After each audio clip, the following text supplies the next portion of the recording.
Kami bersyukur, terima kasih kepada Tuhan sebab anugerah Tuhan yang besar dalam setiap kehidupan kami bisa mengantarkan kami di tahun yang baru ini tanpa kekurangan sesuatu apapun. Kami Tuhan berikan kesehatan, kekuatan, terutama panjang umur. Biarlah kami bisa mengingat betapa baiknya Tuhan dalam setiap kehidupan kami. Engkau betapa mengasihi kami dan Engkau memperdulikan kami. Dan kami akan dengar renungan firman dalam nama Tuhan Yesus Kristus kami berdoa, ya. Amin. Shalom. Ya, puji Tuhan. Ya, saudara-saudara yang terkasih sama Tuhan, saya pertama-tama mengucapkan kepada kita sekalian selamat tahun baru. Ya, walaupun gak ada saudara kasih kue, ya tapi kalaupun kita ada ya bersyukur aja lah kita. Amin. Ya, bersyukur ya. Ya, Tuhan begitu baik dalam setiap kehidupan kita untuk kita selalu diberikan kesempatan tanpa kurang suatu apapun kita bisa ada pada saat pagi siang hari ini. Ya, kita akan lihat dulu firman Tuhan dalam kitab Ulangan, ya, dalam kitab Ulangan pasal yang ke-11. Nanti bisa dibaca di ayat yang ke-1 sampai 12. Tapi kita baca saja ayat ke-12. Ini ceritanya keluarnya bangsa Israel dari tanah Mesir yang di bawah kepemimpinan Musa, ya. Tetapi mereka keluar dari tanah Mesir, ya, ini sudah generasi keberapa? Generasi kedua mungkin, ya. Generasi kedua. Jadi generasi pertama itu sudah mati waktu mereka di padang gurun, lahirlah anak cucu mereka. Ini generasi kedua di bawah kepemimpinannya Musa. Lihat saya, jadi waktu mereka keluar dari tanah Mesir menuju tanah Kanaan, Tuhan berjanji kepada bangsa Israel, Tuhan selalu menyertai dan menolong setiap kehidupan mereka. Ya, tetapi di tengah perjalanan di padang gurun selama 40 tahun, hari demi hari, bulan demi bulan, tahun demi tahun berganti, ya, walaupun ada tantangan, walaupun ada pergumulan, walaupun ada persoalan, tetapi kasih Tuhan tetap menolong bangsa Israel. Amin. Itu yang menjadi suatu kerinduan kita.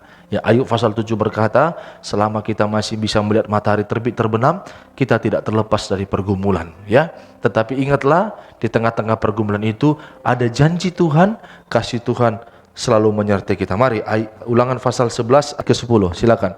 Ya.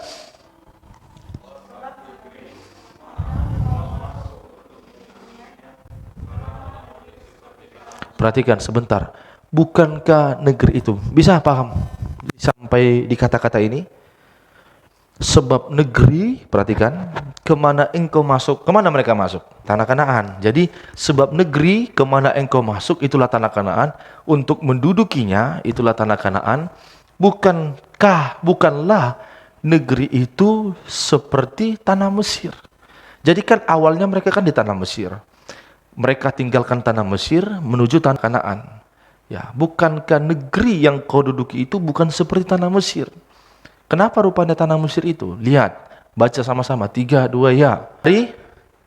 Dari ya, yang setelah ditabur dengan benih harus kau akhiri dengan. Perhatikan. Jadi historinya, awalnya bangsa Israel itu sama kehidupannya dengan saya dan saudara.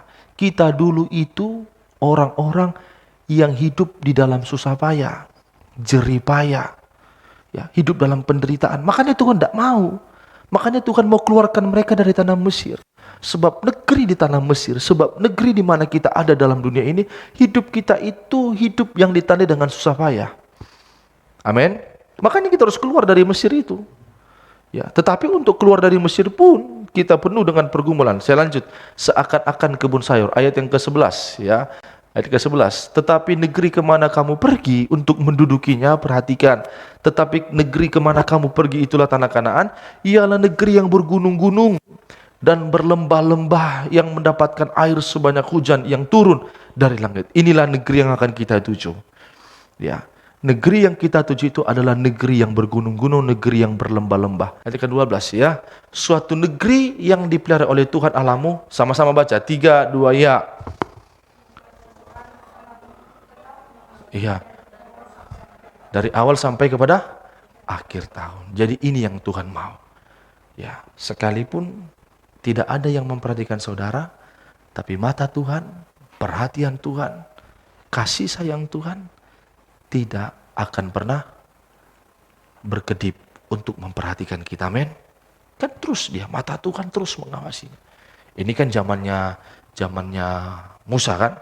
Nah, zamannya Musa. Jadi janji Tuhan kepada Musa, mata Tuhan, perhatian Tuhan, kasih sayang Tuhan tidak akan pernah berkedip. Ya.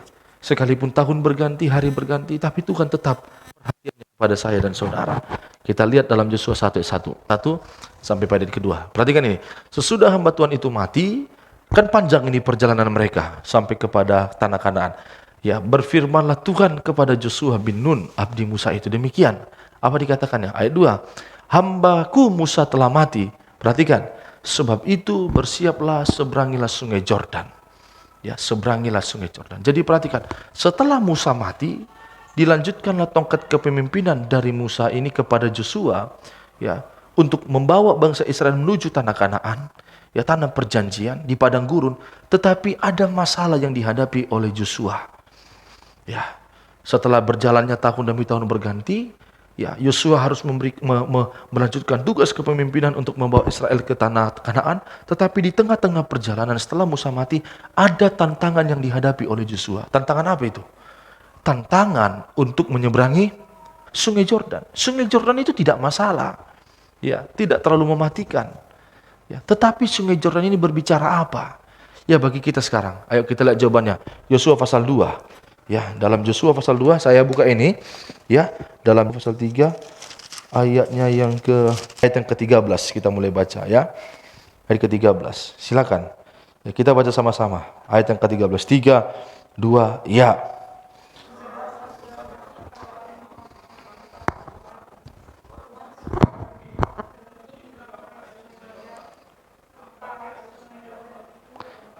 Iya.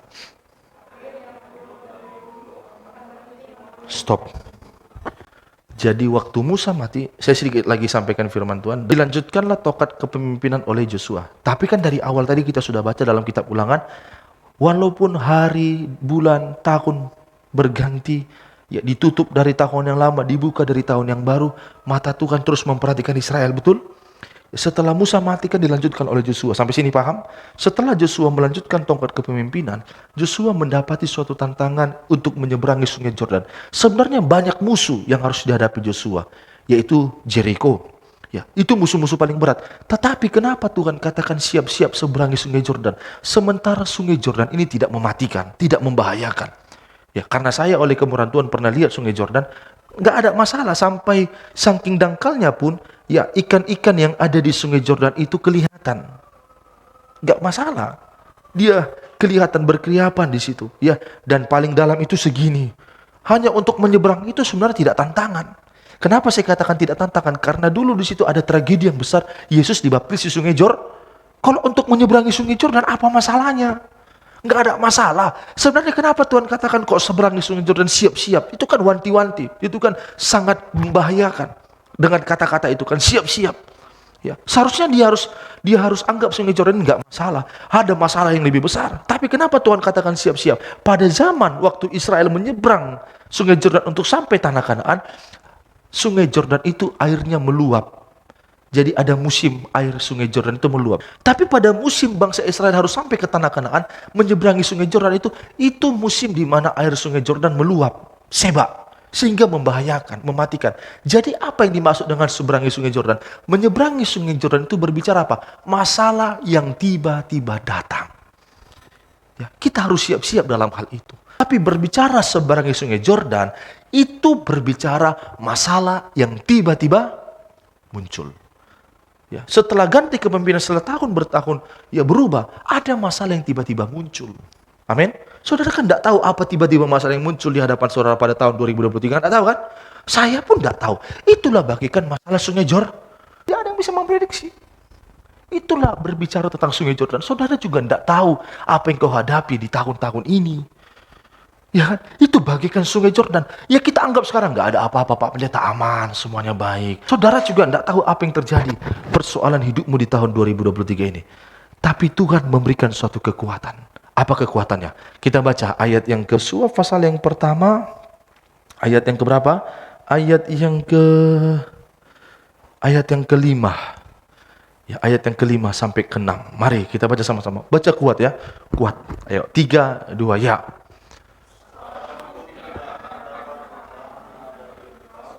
Iya. Seperti Tuhan menyertai Musa. Terus. Amin. Demikianlah Tuhan menyertai kita. Amin. Loh. Kalau Tuhan dulu disertai oleh Musa melewati padang gurun, melewati laut Kolsom, melewati laut Teberau dibelah, begitupun Tuhan menyertai saya dan saudara. Sekalipun ada masalah sungai Yordan, tapi ingatlah, demikianlah Tuhan menyertai Musa dan Tuhan menyertai engkau. Aku tidak akan, sama-sama 3, 2, ya.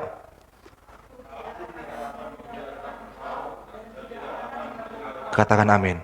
Sekalipun ada masalah yang sekonyong-konyong datang, sekalipun ada persoalan yang sekonyong-konyong muncul, ingatlah, kasih Tuhan tidak pernah meninggalkan kita. Amin dulu. Kasih Tuhan tidak akan pernah meninggalkan. Kita gak usah takut. Memang itu akan terjadi. Loh, dulu kan Musa alami, Joshua alami, siapalah kita ini. Tetapi di tengah-tengah masalah yang tiba-tiba datang, ingatlah pesan firman Tuhan di buka tahun ini. Tuhan, sekalipun ada pergumulanku, tantangan yang berat, persoalan, goncangan yang terjadi, silih berganti, tapi aku ingat kasih Tuhan tidak akan pernah meninggalkan. Amin. Amin. Bersamamu Bapa, ku lewati semua perkenananmu ya.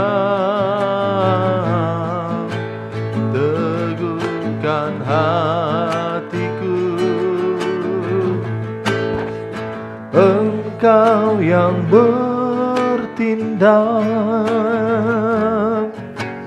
memberi pertolongan,